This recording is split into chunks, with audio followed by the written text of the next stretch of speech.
wonderful childhood. I went to school in Manila, the Philippines, in Tehran, Iran, in Bangkok, all of the international schools there. And then when I was 14, my parents decided to immigrate to Canada.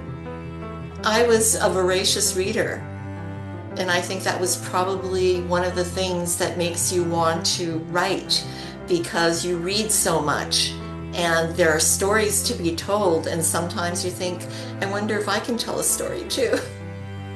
I loved SFU from the moment I walked into the AQ.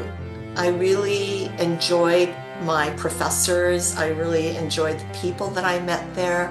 For some reason, I just found SFU a friendlier place.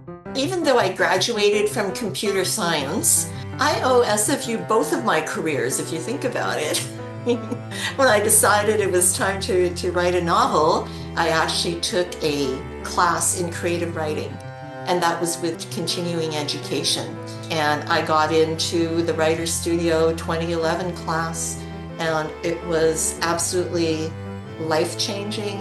In that 1 year, I would say it accelerated my understanding of creative writing and the business of creative writing and publishing by at least 10 years.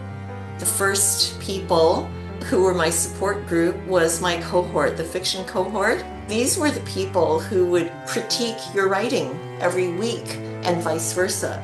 I think the most important thing about those authorly friendships is that they understand when you moan about something because they've been there.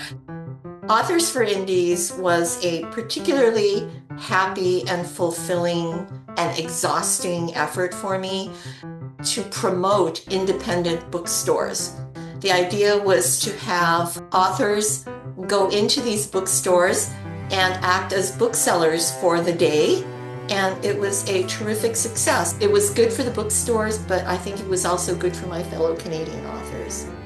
Some of the groups that I've worked with have been the Asian Canadian Writers Workshop and Historic Joy Kagawa House.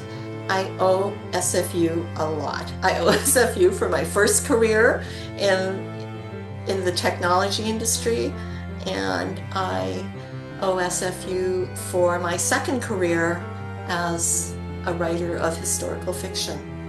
And the second one actually brings me a lot more joy and fulfillment.